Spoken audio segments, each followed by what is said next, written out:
नमस्कार। Super India news TV में आपका स्वागत है। मैं हूं राजेश आर्य। आइए देखते हैं आज का विशेष समाचार। उनकी भी सुनो जिनकी कहीं सुनवाई नहीं।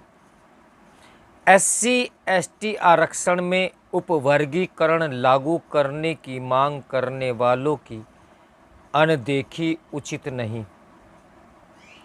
इससे सभी भली भांति परिचित है कि सुप्रीम कोर्ट के इस फैसले का कई दलों और संगठनों की ओर से विरोध किया जा रहा है कि SC/ST आरक्षण में उपवर्गीकरण को लागू करना संविधान सम्मत है। लेकिन आखिर इससे कितने लोग अवगत हैं कि इस फैसले का स्वागत करने वाले भी हैं। इनमें मुख्यतः SC/ST समाज की वंचित जातियों के संगठन हैं। वंचित जातियों के ये संगठन SC/ST आरक्षण में उपवर्गीकरण के फैसले का स्वागत करने के साथ ही उसे लागू करने की मांग भी कर रहे हैं, लेकिन उनकी आवाज़ कठिनाई से ही सुनी जा रही है, क्योंकि कोई प्रमुख दल या संगठन उनके पक्ष में खड़ा होने के लिए तैयार ही नहीं। उत्तर भारत में ले देकर जीतन राम मांझी का दल ही SC/ST आरक्षण में उपवर्गीकरण का समर्थन कर रहा है। मायावती, चिराग पासवान और चंद्रशेखर जैसे नेताओं की ओर से सुप्रीम कोर्ट के फैसले का विरोध ही नहीं किया गया, बल्कि भारत बंद के जरिए सड़कों पर उतरकर नाराजगी भी जताई गई। वैसे तो सुप्रीम कोर्ट के फैसले के समर्थन में भी कई संगठन सड़कों पर उतर रहे हैं, लेकिन उनकी सक्रियता मीडिया के एक बड़े हिस्से में दर्ज ही नहीं हो पा रही है। इसी 10 सितंबर को वाल्मीकि समाज के लोगों ने अशोक अज्ञानी की पहल पर सुप्रीम कोर्ट के फैसले को लागू करने को लेकर दिल्ली में जंतर मंतर पर सत्याग्रह किया, लेकिन इसकी जानकारी शायद ही किसी को हुई हो।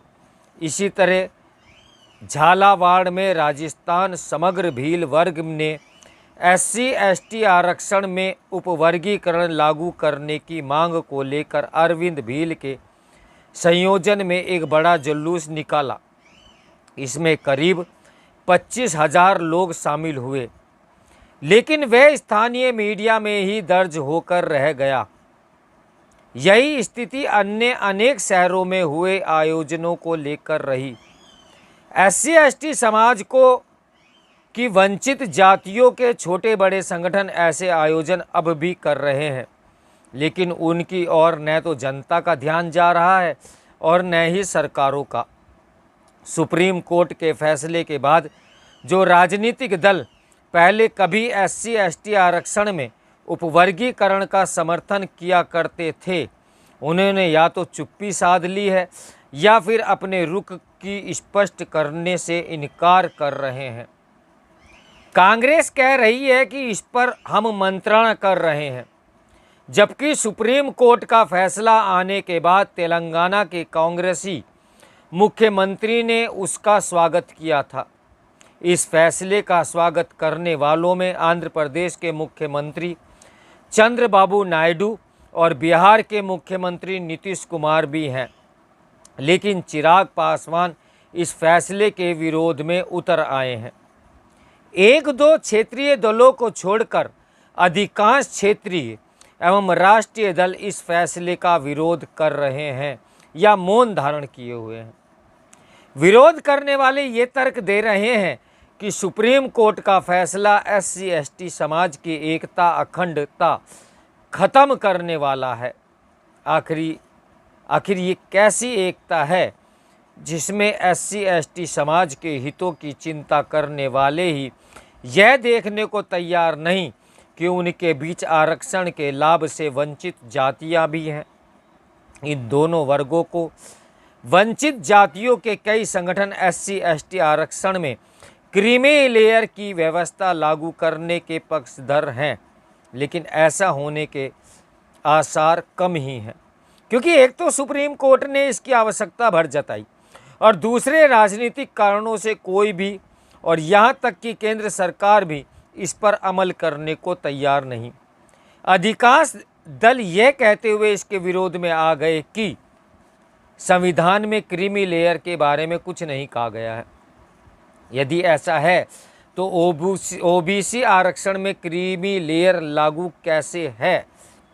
एससी एसटी आरक्षण में क्रीमी लेयर सिद्धांत लागू करने के विरोध में यह भी कहा जा रहा है कि उच्च पदों पर पहुंच गए एससी एसटी समाज के लोगों में भी भेदभाव होता है, इससे इनकार नहीं, लेकिन इसका अर्थ है कि आरक्षण पिछले तबकों के उत्थान का जरिया भले हो, उनके साथ होने वाले भेदभाव को दूर करने का कारगर उपाय नहीं है। स्पष्ट है कि भेदभाव को दूर करने के लिए केवल आरक्षण पर आश्रित नहीं रहा जा सकता। इसे दूर करने के लिए सरकारों और समाज को कुछ और करना होगा।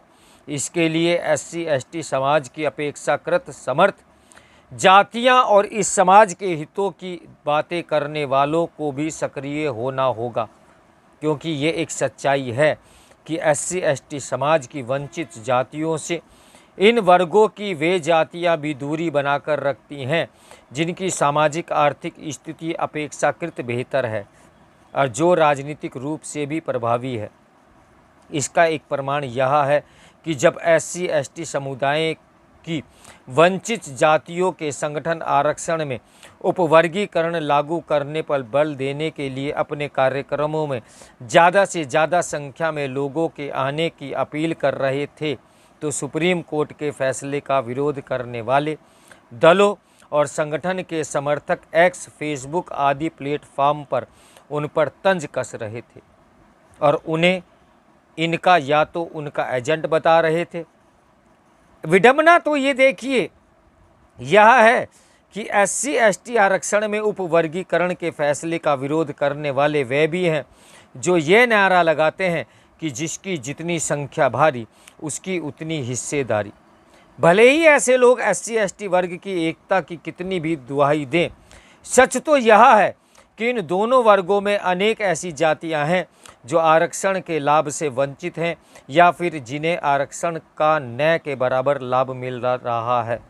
यदि एससी एसटी आरक्षण में उपवर्गीकरण की दिशा में आगे नहीं बढ़ा जाता तो यह इन दो समुदायों की दर्जनों वंचित जातियों के साथ जानबूझकर किया जाने वाला अन्याय होगा। तो मेरे साथ बने रहें सुपर इंडिया न्यूज़ टीवी की ब्रेकिंग न्यूज़ के लिए। नमस्कार, मैं हूं राजेश आर्य।